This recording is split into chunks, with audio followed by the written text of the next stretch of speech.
अस्सलाम वालेकुम नाजरीन, मैं हूँ रामीन सैयद और आप देख रहे हैं प्रोग्राम ज़ेरे बहस। नाजरीन, मिडल ईस्ट एक बार फिर जंग के दहाने पर खड़ा हुआ नज़र आ रहा है। टेंशन्स बढ़ती जा रही हैं ईरान और यूएसए के दरमियान।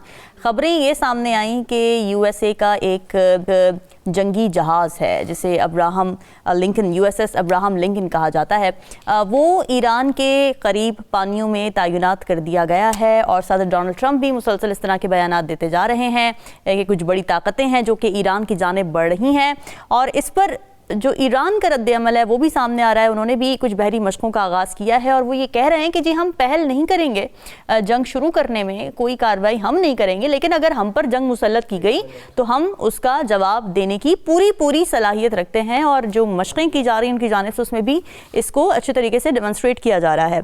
अब सवाल ये नहीं है कि जंग होती है नहीं होती, सवाल ये कि अगर ये जंग हुई तो फिर जो पहले कुछ झड़पें हमने देखी हैं वो उससे कितनी मुख्तलिफ होगी, कितनी इंटेंस होगी, और फिर ये भी इंपॉर्टेंट सवाल है कि क्या इस जंग की वजह से पूरा खित्ता लपेट में आ सकता है। अगर ऐसा हुआ तो फिर इसके कॉन्सिक्वेंसेस क्या होंगे।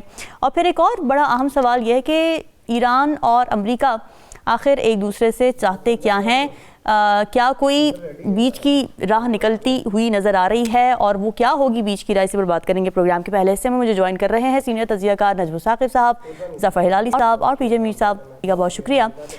नजमुल साकिब साहब, जो अमेरिका की जानिब से बयानात सामने आ रहे हैं, फिर उनका जो जंगी बेड़ा है वो तैनात कर दिया जाता है, आप समझते हैं कि वाकई सीरियसली कोई वॉर शुरू होने जा रही है या फिर ये सिर्फ प्रेशर टैक्टिक्स हैं यूएसए के? प्रेशर टैक्टिक्स भी हो सकते हैं अमेरिका के, जंग भी हो सकती है। देखना पड़ेगा कि ये क्यों कहानी का ये जो मोड़ आया है, इसके बाद सूरत हाल क्या डेवलप होगी, ख़ास तौर पे अमेरिका के लिए, ईरान के लिए और ख़ित्ते के लिए। इजराइल थोड़ी देर के लिए पीछे जा चुका है और नेतन्याहू साहब ये कह चुके हैं कि वो जंग नहीं चाहते।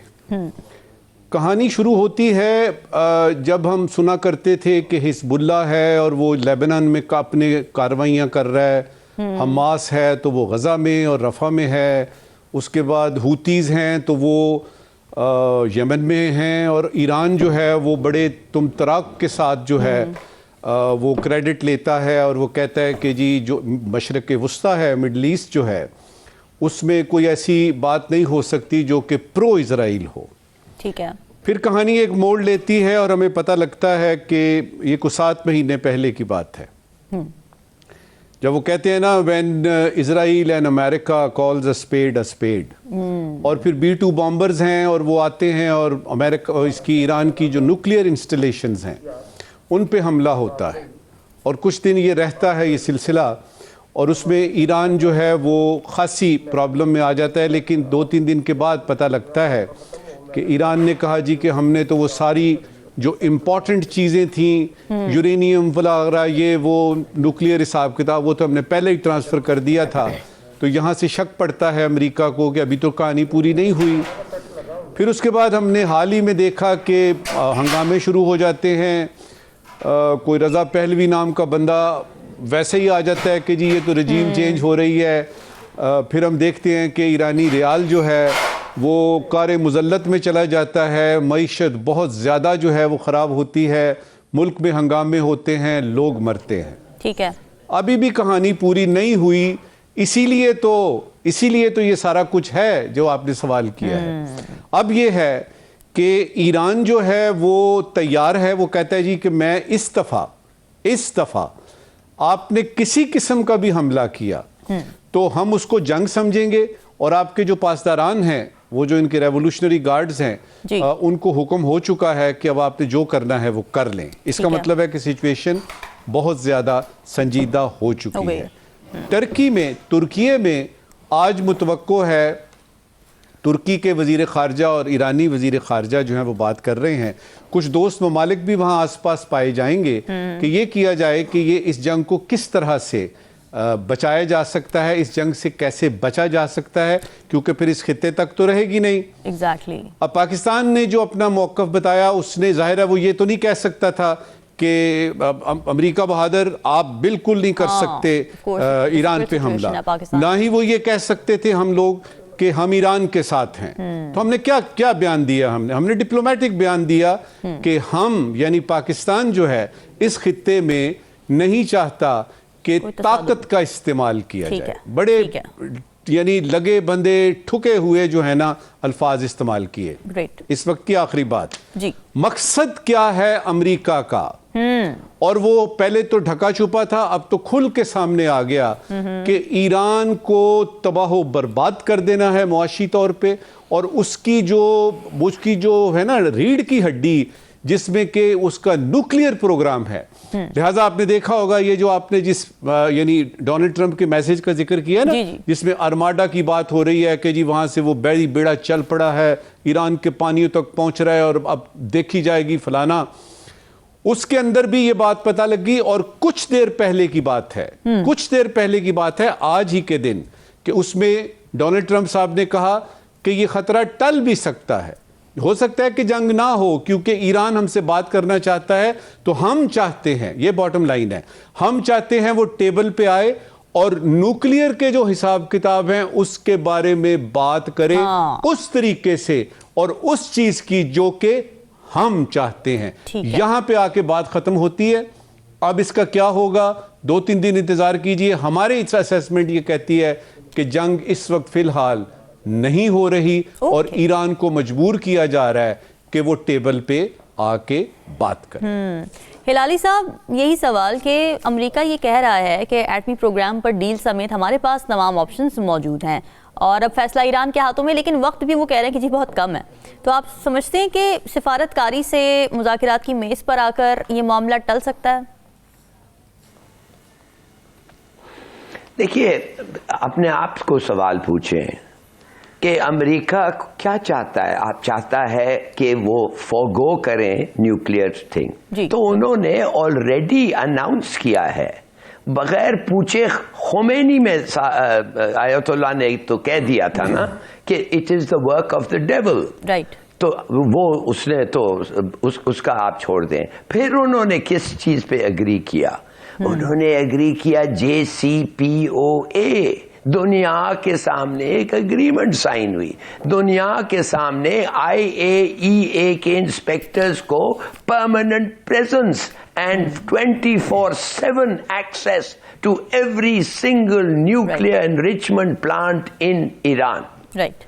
तो वो भी काफी नहीं था, माने कि आपने सस्पेक्ट भी नहीं किया, मगर जैसे आप आए, आप कह रहे हैं scrap this JCPO deal. Trump ने कहा, क्यों कहा? इसलिए कि इजराइल ने उसको या इंफॉर्मेशन दी या इंटेलिजेंस दिया, या जिस तरीके से उसको आजकल कंट्रोल कर रहा है इजराइल, उसको कहा कि scrap this, we don't trust them. ये इनरिचमेंट कर रहे हैं ऑलरेडी, दे हैव इनरिच्ड कि वो 4-5 दिन में it can become fully nuclearized. In other words, weapons grade inspection तक ये आ सकता है। तो भाई क्या जरूरत था? अगर आप खुश नहीं थे उस वक्त, आप ईरान को कहते कि हम बात करना चाहते हैं आप पे, ये जो डील हुआ है इसको टाइट करो, उसको टाइट करो। IAEA को कहते उनको ये कहो, वो कहो। There were 101 ways of putting it or doing it without showing कि आप जंग चाहिए, मगर they are resolved on regime change. अब आप मुझे बताएं, sanctions have weakened Iran. The regime is not as popular as it once was, बल्कि अब लोग कह रहे हैं it is unpopular. 4000 लोग बकौल रिलायबल स्टेटिस्टिक्स मारे गए हैं। तो और आपकी आर्माडा उधर पहुंच गई है और इजराइल इज स्ट्रांग। अब ये हो सकता है कि चीन ने या कोई और मुल्क ने कहा है कि अगर आप इनको अटैक करें तो फिर हम इनको मदद करेंगे, we will help them. And when China says कि मदद करेगा, what does it mean? It can mean anything. It can not only mean more effective missiles. Missiles तो उनको पहले से ही मिल गए ईरान को, चीन से और रूस से, और उन्होंने मार के बता भी दिया है कि इजराइल को टारगेट वो कर सकते हैं। तेल अवीव को उन्होंने मारा है अपार्टमेंट ब्लॉक्स में। चाइना और रूस किस तरह इस तसादुम के ज़िमन में हेल्प कर सकते हैं, किरदार क्या अदा कर सकते हैं? तो कह सकते हैं कि अगर आप उनको बॉम्ब करेंगे तो we will arm them to bomb you. हमने किया हुआ है। Okay. तो they will then start firing against them. तो फिर अमेरिका तो एक न्यूक्लियर प्रीटेक्स्ट पे गया है ना। अब अमेरिका क्या करेगा? 2-4 जगह बॉम्ब करके will it start bombing Tehran in because the Iranians are hitting Tel Aviv. तो फिर तो वर्ल्ड वॉर हो जाएगा। और कुछ लोग कहते हैं कि ये भी हो सकता है। ठीक है। तो देखिए, कहने की बात ये है कि ये अगर ये इसके पास मैं और let me just and by saying, चलो मान भी गए ईरान के एक और एग्रीमेंट साइन कर दे विद एंड फॉरगो वॉर, फिर उसके बाद फिर ट्रम्प कहेगा no this not good enough, फिर मारने लग जाएगा उनको। You see it is too late, there is no trust, nothing. Okay. तो मैं समझता हूं कि the chances are that there will be a war.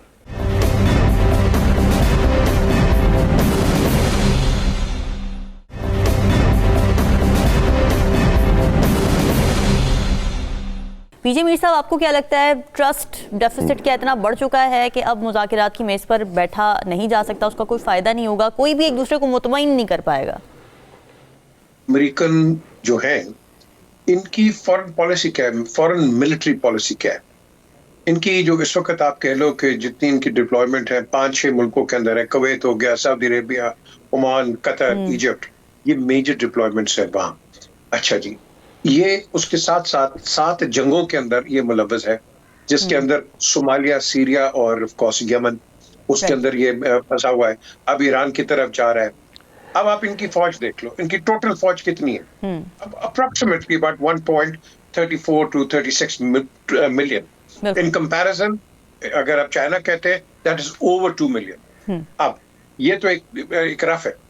याद रखना कि ये अगर अटैक करेगा ऑन द प्रीटेक्स्ट कि ये डिफेंस पे अटैक करेगा, उसका इंटरनेशनल कोर्ट ऑफ जस्टिस जो है उसका सवाल बनेगा, ये क्यों तुम्हें अटैक करेंगे? तुम तो डिप्लॉयमेंट अपनी वहां लेके गए हो, तुम्हारा सबसे बड़ा जो नेमेसिस है वो अब्राहम लिंकन, तुम उसको उधर लेके गए हो, डाइवर्ट करा के इधर लेके आए हो। व्हाई?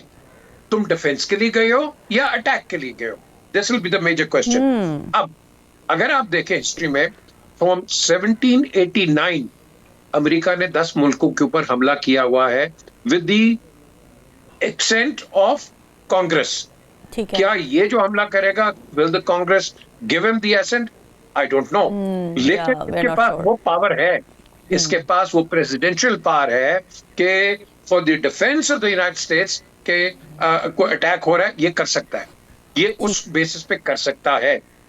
लेकिन जब हम बात करते कर सकता है, आप गए थे ना, अब IAEA की बात हो रही है, और भाई IAEA ने तो इराक का भी कहा था कि there are no weapons of mass destruction. आपने फिर भी उस पर चढ़ाई कर दी। मुझे बता दो क्यों की? क्योंकि आपने करना था, आपने मिडिल ईस्ट को न्यूट्रलाइज करना था। अब ये जो मिडिल ईस्ट है, it is in the middle of the longest turmoil ever. आपके जो मिडिल ईस्टर्न जो इस्लामिक कंट्रीज हैं, दे आर स्कैर्ड, क्योंकि ईरान देखो ये तो जो मर्जी कर दे, ये अटैक किस पे करेगा? रेवोल्यूशनरी गार्ड्स पे करेगा, इनके जो बैलिस्टिक मिसाइल्स है शॉर्ट एंड लॉन्ग रेंज, ये उन पे अटैक करेगा, या मलेशिया पे करेगा, या ये वो करेगा जो ऑपरेशन मिडनाइट हैमर हुआ था लास्ट जून में, कि जिसके अंदर उन्होंने लीडरशिप को टारगेट किया था। क्या will it do that? Hit the leadership? ये बड़ी कॉम्प्लेक्स सिचुएशन है। और मैं आपको एक चीज बताऊं, ईरान के पास कैपेबिलिटी है, लेकिन ये उसको म्यूट कर सकते हैं। लेकिन Iran might be hitting the Middle Eastern bases, जो कि वो कर सकता है। लेकिन अगर वो करेगा, जो कि मैं भी एक रफ बात कर रहा था कि Pakistan, where will it stand? Pakistan का मौका क्या होगा? देखो, ईरान जो मर्जी हमारी अमेरिका के साथ दोस्ती हो, अच्छी हो, कोल्ड हो, ठंडी हो, गर्म हो, ईरान ने सारी उम्र हमारा नेबर रहना है, वो चेंज नहीं हो सकता। क्या हम उसके खिलाफ जाएंगे? प्राइम मिनिस्टर की मुझे बड़ी अच्छी चीज लगी है, उन्होंने कहा है कोई हम ये नहीं चाहते कि ईरान पे अटैक हो या इस तरह की चीज हो, हमें गर्म पानी के अंदर डाल दिया जाएगा कि तुम बताओ आर यू विद अस और नॉट विद अस। और इसके अंदर एक और चीज है जो मैं समझता हूं कि ये जो कुछ ने लीवरेज निकाली है कि I am open to diplomacy. What diplomacy? तुम उसी चीज को तुम वापस लेके आ गए हो कि जी उनके पास न्यूक्लियर वेपन्स है, और आपने तो खुद कहा था कि हमने तो सारे डिस्ट्रॉय कर दिए, एक 100 एयरक्राफ्ट गए, स्टेल्थ फाइटर्स गए, हमने तो उनको डेसिमेट कर दिया। मुझे बता दो, तो फिर आज आप इसका मतलब है अपनी हार मान के अब आप दोबारा उसमें लॉन्च करने लगे हो ऑन द प्रीटेक्स्ट के Iran has to forgo its nuclear program. I don't think that will happen. उस वक्त भी क्या था जब इन्होंने अटैक किया, 25 दिन के अंदर world analyst have said, defence analyst have said, Iran could again come back in 25 days. अब तो आप देख लो, Iran would have been ready. सही बात। I agree with हिलाली साहब, they are ready. They are ready. It's just a matter of time. लेकिन that time bomb, अल्लाह ना करे, अगर ये हो जाए, आई थिंक ये इतना बड़ा डिवाइड हो जाएगा। और इसके साथ जो अगर आपके जो वर्ल्ड इकोनॉमिक्स है, इस स्ट्रेट के अंदर जब तेल बंद हो गया, तो मुझे बता दो वर्ल्ड रिसेशन रामीन शुरू हो जाएगी उधर। ट्रू, वैसे ही रिसेशन है, वर्ल्ड रिसेशन शुरू हो जाएगी, तेल नहीं जाएगा। आपने एक और एक पंगा ले लिया ना, जो कि चाइना उसको आप कह लो कि मलिंग ओवर इट, वेनेजुएला आपने वहां कर दिया ना। बहुत सीरियस इम्प्लीकेशंस ग्लोबली नजर आएंगी, ना सिर्फ इस खत्ते में। ठीक है, ठीक है। नजमुल साकिब साहब अपना कमेंट दे दें, फिर मैंने ब्रेक पे जाना।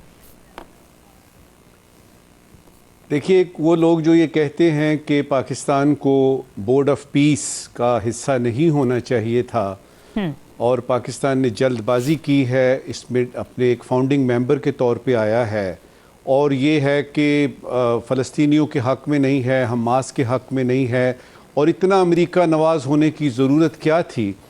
उन दोस्तों से गुजारिश है कि आज से 1 साल पहले के ईरान को देख लीजिए, और फिर उसने जब टक्कर ली अमेरिका से, तो माशी तौर पे, सियासी तौर पे, सिफारती तौर पे, अस्करी तौर पे क्या सूरत हाल इस वक्त है ईरान की, कि उसने एक बड़ी ताकत के साथ जो है वो मुतक्का लगाया, उसके साथ टक्कर ली, और अब बताया कि हम कितना अमीर मुल्क है, वो कितना अमीर मुल्क था वो, अब क्या हो गया है। तो वो लोग जो ये हमारे दोस्त समझते हैं कि ये गलत किया है, वो देख रहे हैं जज्बाती तौर पे, इमोशनल एंगल से। ठीक है, अगर आप प्रैक्टिकल होके देखेंगे तो इस वक्त जो है अमेरिका के सामने न चीन है, न रूस है, न यूरोप है, कोई भी नहीं है, सिर्फ अमेरिका है। लिहाजा अच्छी बात यह है कि हम अमेरिका के दाएं बाजू के साथ खड़े। चलें, ठीक है। दुनिया की सियासत और मईशत इस वक्त एक ऐसे मोड़ पर खड़ी है जहां पुराने इत्तेहादी नई सफबंदियां कर रहे हैं और पुरानी रियायतें खामोशी से ख़त्म होती जा रही हैं। ऐसे में इंडिया और यूरोपीय यूनियन के दरमियान तय पाने वाला तिजारती मुआहदा, जिसे मदर ऑफ ऑल डील्स भी कहा जा रहा है, इसके झटके जनूबी एशिया से लेकर आलमी मंडियों तक महसूस किए जा रहे हैं। आलमी मुआशी मंजरनामे को अगर देखें तो इस वक्त ट्रंप इंतजामिया ट्रेड टैरिफ को दूसरे ममालिक पर दबाव बढ़ाने के लिए एक हथियार के तौर पर इस्तेमाल कर रही है। इत्तेहादी हो या मुखालिफ, कोई भी महफूज नजर नहीं आ रहा है। यूरोप ने इस दबाव को महसूस किया है और इंडिया ने भी, और ये कहा जा रहा है कि शायद इसी खौफ ने नई इख्तिसादी शराकतदारियों को जन्म दिया है। ये कहा जा रहा है कि पाकिस्तान के लिए ये मुआहदा इसलिए अहम है क्योंकि यूरोपीय मंडी में पाकिस्तानी टेक्सटाइल और गारमेंट्स को जो बढ़तरी हासिल थी वो अब कुछ खतरे में दिखाई दे रही है। वो बढ़तरी जो GSP प्लस जैसे इंतजाम की बदौलत हमें मिली थी, अब इंडियन मसनूआत को तरजीही रसाई मिलने की सूरत में कमज़ोर पड़ सकती है। सवाल ये कि क्या वाकई पाकिस्तान के लिए मदर ऑफ ऑल डील्स एक खतरे की घंटी है, या फिर ये लम्हा हमें अपनी बरामदात, सिफारतकारी और सनती ढांचे पर नजरसानी का मौका दे रहा है।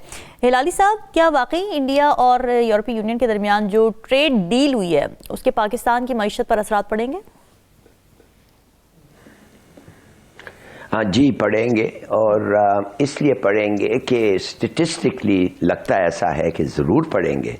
देखिए, इंडिया, हम जो बेचते हैं टेक्सटाइल्स अमेरिका और ब्रिटेन को यूरोप को $6.2 बिलियन के बेचते हैं। ये आज मैं पढ़ रहा था। और इंडिया जो है वो बेचती है $5.5 बिलियन का।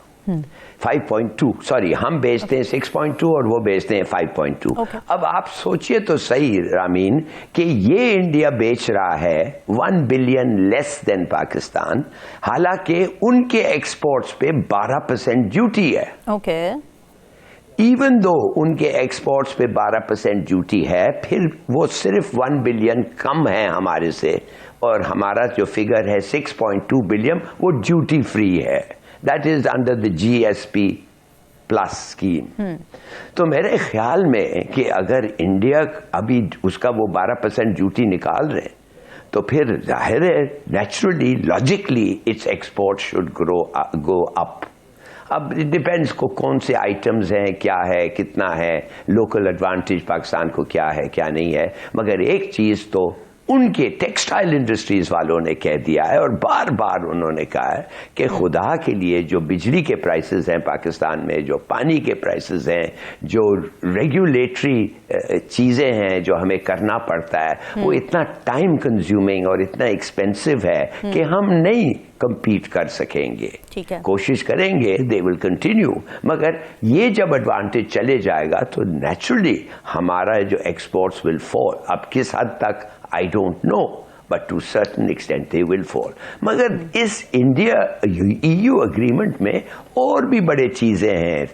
इट्स नॉट ओनली हमारे पे जो इम्पैक्ट आएगा, और हमारे पे अगर इम्पैक्ट आएगा तो हम EU को जाके कहेंगे कि चलो यार हमें भी कंसेशन दे दो। मिसाल के तौर पे skilled workers can go from India without limitation almost, और उधर जाके वो काम कर सकते हैं। भाई अगर वैसे कर सकते हैं तो हमें भी ये इजाजत दो।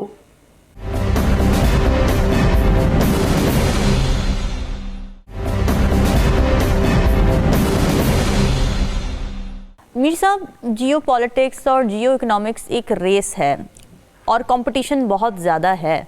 अब पाकिस्तान कहाँ लैग कर रहा है कि इस कंपटीशन में वो कहीं स्टैंड करता नज़र नहीं आ रहा अगेंस्ट इंडिया, और क्या करना चाहिए कि एटलीस्ट हम एक पोजीशन पे स्टैंड तो कर सकें, जीतना चले बात की बात है। पाकिस्तान का सबसे बड़ा जो प्रॉब्लम है वो मैनेजरियल प्रॉब्लम है, और जब मैनेजरियल प्रॉब्लम्स होंगे starting from the grass root level and right up top, तो नुकसान फिर पुल का होगा एक्यूमुलेटेड। अब ये क्यों है? मैं बड़े अफसोस से कहता हूं कि हमारे लोगों में वो शऊर नहीं रहा कि वो नेशनलिज्म करे और काम करे। अच्छा। एक दूसरी चीज ये है कि हमारा जो टैक्स बेस है बड़ा माइनर टैक्स बेस है। ये जो भी लोग आएंगे, ये शहबाज शरीफ है या इमरान है या नवाज है या जरदारी या कोई, इन्होंने अपनी जेब से पैसे नहीं देने, इन्होंने देने हैं आपसे और मुझसे टैक्स लेके। आपका एक सेगमेंट है जिसमें टैक्स है ही कोई नहीं, बिल्कुल फ्री फॉर ऑल चल रहा है। ये क्यों है? पूरी दुनिया के अंदर एक रेडी वाला भी टैक्स देता है, याद रखो। हम कंपैशन, गरीब आदमी, हमने हर एक को गरीब बना दिया हुआ है, उसको चैरिटी पे रखा हुआ है। तो फिर हम बात करते हैं क्या है? इंडिया की बात करते हैं। इंडिया का तो फ्री ट्रेड चाइना के साथ हो गया, इतनी बड़ी डील उन्होंने उनके साथ की है। यूरोप तो अलग बात है, चाइना जो उनका दुश्मन है उनके साथ खड़ा हो गया, वो उनकी ट्रेड डील्स खुल गई हैं। अब बात यह है, हिंदुस्तान को अब चाहिए, जब हम पर्टिकुलरली हिंदुस्तान की बात करते हैं, कि अब तुम एक टर्म्स टू पीस आओ पाकिस्तान के साथ। तुम वर्ल्ड, ये जो दुनिया के जो बादल हैं ये चेंज हो रहे हैं। जहां बर्फ पड़ती थी वहां गर्मी पड़ रही है, जहां गर्मी है वहां बर्फ पड़ रही है। आप इस चीज को मद्देनजर रखो। आप एक दूसरे के नेबर जो है पड़ोसी चेंज नहीं कर सकते। एक ये करो। दूसरी चीज ये है, जो अभी एक हिलाली साहब ने पॉइंट रेज किया, और मैं कम से कम 20-25 साल हो गए इस पॉइंट को रेज कर रहा हूं। आपका जो कमर्शियल काउंसलर है, वो आपने पूरे पाकिस्तान के जो एम्बेसीज हैं उसके अंदर कई जगह पे सिफारिशें लगाए हुए हैं। अच्छा। ये बिजनेस लेके आते हैं पाकिस्तान के अंदर। क्या एक ही था वो टडैप के चेयरमैन भी बन गए, he was based in London, I will tell you his name. वो आपका 2006-2005 का वो आपने एक्सपो शुरू किया था कराची के अंदर। आपको लोग चाहिए जिनके अंदर ड्राइव हो, जो बिजनेसेस लेके आए। पाकिस्तान का सबसे बड़ा जो प्रॉब्लम है, बिजनेसेस नहीं आते हैं क्योंकि हम अपने आप को वो हाईलाइट करते ही नहीं। आपके ये जो लोग होते हैं कमर्शियल काउंसलर्स, मैंने इनको कई मुल्कों के अंदर देखा है, they are good for nothing, absolutely nothing. सिफारिशी, आपको you need the right people. आपको इंडस्ट्री के बंदे भेज दो, वो बिजनेस ओरिएंटेड बंदे भेजो जो कि बिजनेस लेके आए पाकिस्तान के लिए। हम नहीं करते वो, और यही वजह है कि आज आप और मैं हम इस बहस में मुलव्वस हुए हैं। हाँ जी, अब क्या होगा? India has done well, give credit to it, that's the way it is. So right. What do we do? Get to merits. ये शहबाज शरीफ बहुत इसका वो कहते हैं ना बैंड बजाते हैं। आई सपोर्ट हिम कि यस, हर चीज को खुदा के लिए मेरिट पे चलाओ, मेरिट पे चलाओगे अब आगे चलो। आपका पंजाब चल रहा है कि नहीं अभी? जाके देखो, खुदा की कसम पंजाब, मैं किसी का सपोर्टर नहीं हूँ, लेकिन जो अच्छी बात है आई सपोर्ट 1,000,000%। वो काम हो रहा है, अच्छे काम कर रही है आपकी चीफ मिनिस्टर, बाकी भी करे, क्यों नहीं करे? ये करे, ये आप देखो हर किस्म की देखो प्रॉब्लम्स आएंगी, प्रॉब्लम्स आती रहेंगी रामीन। अब इस पे शक ना करें, ओवरनाइट आपको चेंज नहीं होगा, लेकिन ये जो हमारा इधर जो सबसे बड़ा ड्रॉबैक है ना, उसने ये कर दिया, उसने पीछे ये कर दिया, और भाई इसने कर दिया, तुम क्या कर रहे हो? ये मुझे बताओ तुम। मुझे तो आज की बात चाहिए, पुरानी नहीं चाहिए। और इस ये जो डायलॉग है ना, ये मोनोलॉग, मैं तंग आ गया, खुदा की कसम तंग आ गया हूं। ये बिजनेसेस हम हर चीज कर सकते हैं, आगे जा सकते हैं। मैं आपको एक क्रेडिट दूं, मैं उसका नाम नहीं ले सकता, लेकिन जब हमारा पहला मीडिया का डेलीगेशन मॉस्को गया और सेंट पीटर्सबर्ग, मैं आपको बताऊं, उनको पता ही नहीं था कि पाकिस्तान सोचता क्या है, करता क्या है। ये after the Soviets, breakup the Soviet Union, this was the first media delegation, and I tell you, जब उनको एनलाइटन किया गया, उनके दरवाजे खुल गए, उनकी आंखें खुल गई। यानी कोई बता ही नहीं रहा जाके कि पाकिस्तान का पोटेंशियल है क्या, इस पे वर्किंग करने की जरूरत है। Absolutely right. ठीक है। नजमुल साकिब साहब, आपको क्या लगता है इस रेस में आगे जाने के लिए, कम्पीट करने के लिए, ख़ास तौर से अगर इंडिया की बात की जाए उससे, और ट्रेड के मामले में, मईशत के मामले में, पाकिस्तान को क्या करना चाहिए? हमें ये क्यों लगता है कि हिंदुस्तान कुछ भी कर रहा है तो वो पाकिस्तान के खिलाफ है? ये फ्री ट्रेड एरिया की बात, यानी फ्री ट्रेड एग्रीमेंट की बात हो रही है, और ये परसों थोड़ी शुरू हुआ था। हाँ। ईयू और भारत का पता नहीं कब से शुरू हुआ था, कंक्लूड अभी हुआ है। तो पाकिस्तान की बरामदात पे, टेक्सटाइल पे कोई फर्क नहीं पड़ता? क्यों कोई फर्क नहीं पड़ेगा इस डील से? बिल्कुल कोई नहीं पड़ेगा। मैं बताता हूं क्यों। देखिए, वियतनाम से कोई आवाजें आई हैं, बांग्लादेश से कोई चीखों की आवाज आई है आपको? आप क्यों चीख रहे हैं? आप अपने हालात ठीक करें।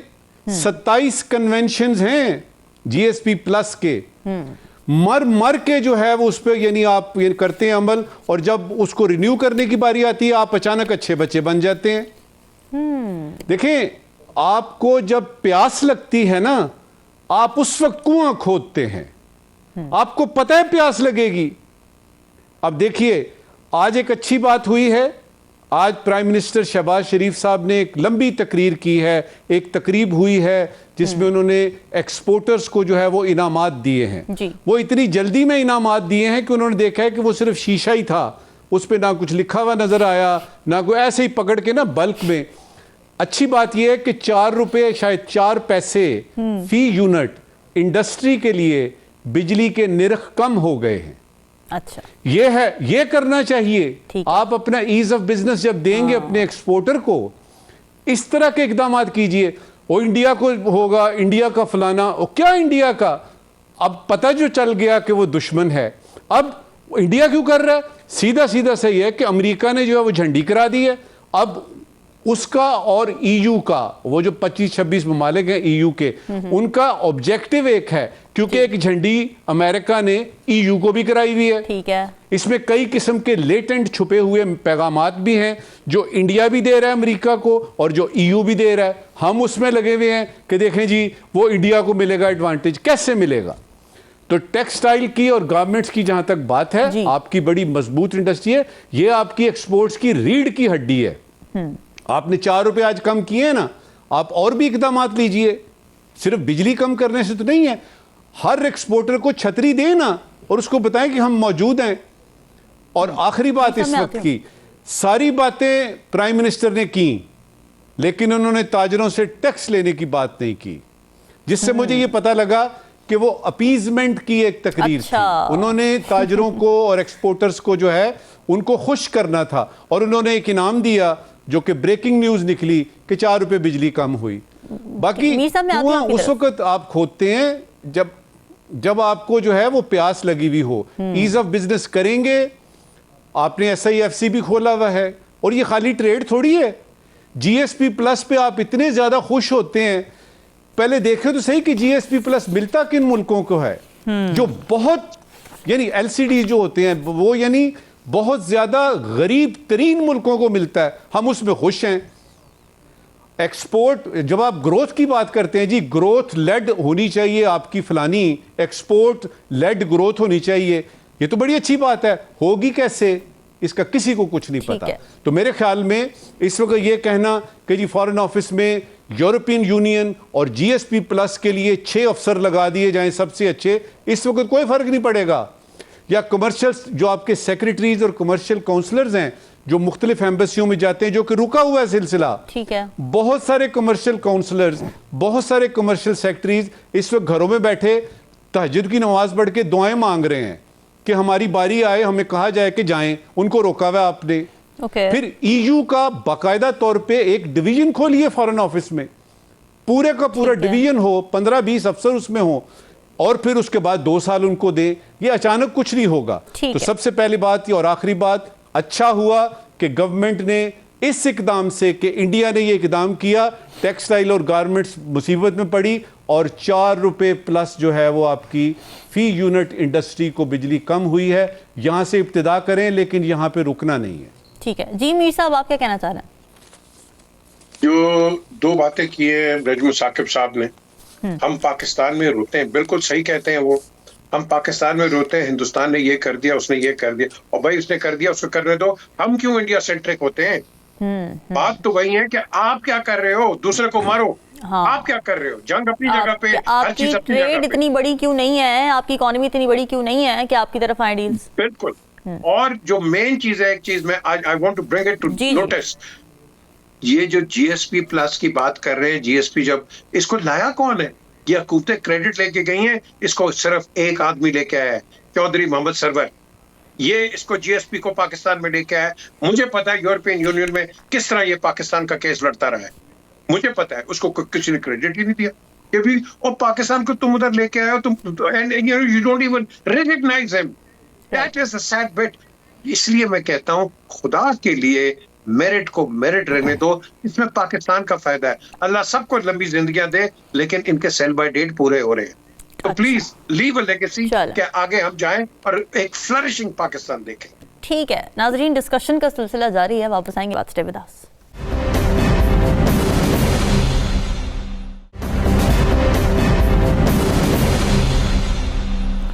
वेलकम बैक नाजरीन। दाता दरबार के करीब खुले मैनहोल में माँ बेटी के गिरने का एक दिलखराश वाक़या पेश आया, और ये महज एक हादसा नहीं है, ये एक सवाल है, एक चीख है, एक ऐसा आईना है जिसमें हमारी रियासत, हमारी हुकूमत और हमारा निज़ाम अपना असल चेहरा देखने से कुछ घबरा रहा है।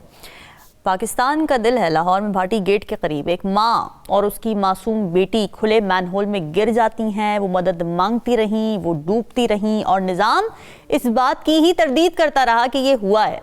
पहले ही कहा गया कि ये सब फेक न्यूज़ है, फिर कहा गया कि रेस्क्यू ने बर वक्त कार्रवाई की, फिर सेफ सिटी कैमराज ने सच दिखाया, और फिर लाशें भी कुछ किलोमीटर दूर से मिली। तो जो पंजाब हुकूमत पहले तरदीदें कर रही थी, वजाहतें देने लग गई, और आखिर में बस रस्मी अफसोस हमें देखने को मिला। अब यहाँ पर ज़रा सोचिए कि जिस शख्स की बीवी और बेटी देखते ही देखते निज़ाम की नाअहली के मैनहोल में गिर गई, वो पुलिस के पास जाए और पुलिस उसे ही मशकूक समझकर हिरासत में ले ले, उस पर तशद्दुद हो, एतराफ़ के लिए दबाव डाला जाए। क्या ये सब इस निज़ाम के ख़िलाफ़ एक फ़र्द जुर्म नहीं है?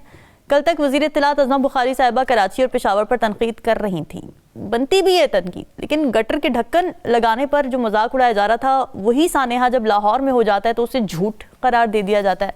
माफ़ी उन्होंने मांग ली, बाद में एतराफ़ कर लिया, मगर सवाल ये नहीं कि ये बयान गलत था, सवाल ये कि ये सोच कहाँ गलत थी।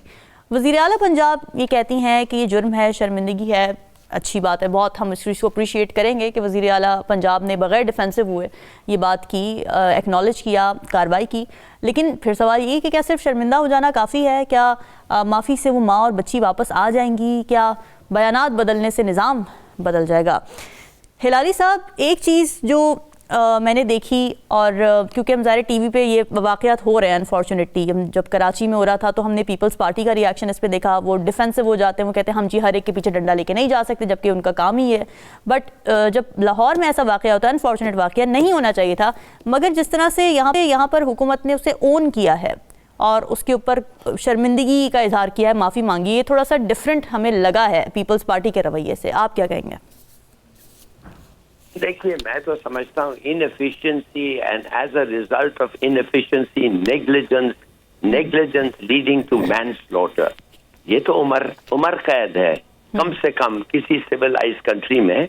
जब एक आदमी का ये जिम्मेवार निकलता है तो दिस इज मैनस्लॉटर, दिस इज उम्र कैद। नाउ अगर आप इन्होंने इन दी एंड इन्होंने ले लिया है उम्र कैद इसलिए कि इनको पता है कि कुछ नहीं होगा, इसलिए कि किसको ये पकड़ेंगे। देखिए, जो वो मैनहोल बनाया है, जो पहले लोकल गवर्नमेंट तो है ही नहीं, अब पता नहीं इधर लाहौर में था या नहीं था, मेरे ख्याल में इधर तो लोकल गवर्नमेंट का कॉन्सेप्ट है ही नहीं। अगर लोकल गवर्नमेंट नहीं है, then you will get those people जो इंस्पेक्ट करना ये वो, that is very little। ये तो मेरे ख्याल में कम से कम द चीफ मिनिस्टर जब कराची के वाकये के बाद उनको तो रिजाइन करना था, सॉरी, चीफ मिनिस्टर फौरन ऑर्डर देती कि ये ले जाओ, ये जाके चेक करो और मुझे रिपोर्ट दो। भाई, कराची का मशवरा आपको एग्जाम्पल का आपको मिल गया था, तो क्यों नहीं आपने उस वक्त किया? और उस वक्त अगर किया नहीं तो यू आर एट फॉल्ट। दूसरों को छोड़े, जो भी हो, मिनिस्टर हो, लोकल काउंसिल हो, आपका काम है, यू आर द चीफ, एक लफ्ज है आपके नाम के साथ, चीफ मिनिस्टर। तो अगर मिनिस्टर की रिस्पॉन्सिबिलिटी है, यू आर द चीफ और आपका काम है, you should see it. And दूसरों को तो क्रिमिनल चार्जेस उनके साथ आप लगा सकते हैं, और जब तक आप एक दफे क्रिमिनल चार्ज नहीं लगाएंगे, आप देखेंगे ये मसला खत्म नहीं होगा। People must suffer. What more do you want? This is murder. It's unpremeditated, true, but it is murder. ये नहीं होना था। और खुद आप इतनी ये करते हैं कि हम लोगों को कराची वालों को कहते हैं कि लाहौर 30 साल हमारे से it's more developed, more advanced. ये इतना देर लगा आपको मानने के लिए, और पूरी कोशिश हुई कि आप बच जाएं, एस्केप हो जाएं। I am very sorry, I think this is unacceptable. she has apologized। अभी जब उन्होंने इजलास भी किया तो उसमें भी she was quite embarrassed about it and she was expressing it explicitly। but सही बात है कि निज़ाम के ऊपर बात करनी ज़रूरी है। मीर साहब, मैनहोल के ढक्कनों से ज़्यादा सस्ती इंसानी जान है। आप समझते हैं कि ये जिस तरह हैंडल हुआ, बल्कि हैंडल क्या हुआ, मिस हैंडल हुआ, जो फेक न्यूज़ बना दिया गया, फिर उसके शौहर और भाइयों के खिलाफ कार्रवाई कर दी गई, ये तो मिस हैंडल हुआ। फिर उसके बाद जो रिएक्शन आया वज़ीर आला पंजाब मरीम नवाज़ ने जिस तरह से इसको हैंडल किया और कार्रवाई की इसके ऊपर, आप इस पूरे सिनेरियो में कहाँ देख रहे हैं अपना ओपिनियन? आप सेटिस्फाइड हैं उनकी कार्रवाई से at least? I think the chief minister सबसे पहले जो मिनिस्टर कंसर्न है इसको फारिग करे। देखो, हम चीफ मिनिस्टर को कहते हैं कि वो ये करे, चीफ मिनिस्टर हर चीज खुद नहीं कर सकती। ऑब्वियसली जो वजीर इंचार्ज है ये उसका काम है, और क्योंकि अगर उसको तो पता ही नहीं होगा कि इंस्पेक्टर कौन है, म्युनिसिपल कमेटी में कौन है, ये क्या कर रहा है, ये इसका इंचार्ज कौन है, ये immediately the minister incharge should have come out and given a statement. हर चीज से मिनिस्टर, पूरे पाकिस्तान में कुछ हो तो चीफ मिनिस्टर, गवर्नर या प्राइम मिनिस्टर, और जो नीचे बैठे हुए इनका क्या काम है, ये मुझे बताओ। ये वजीर का काम था, जो भी वजीर है, आई डोंट नो, जो वजीर है इसको इमीडिएटली फायर करें, नया बंदा लेके आए। हम चीफ मिनिस्टर को यही कह सकते हैं। क्यों? ये चीफ मिनिस्टर का काम नहीं है, उसके उन्होंने वजीर लगाए हुए हैं, उन्होंने ऑफिशियल्स लगाए हुए हैं। अगर ऑफिशियल काम नहीं करते, the chief minister should immediately dismiss them.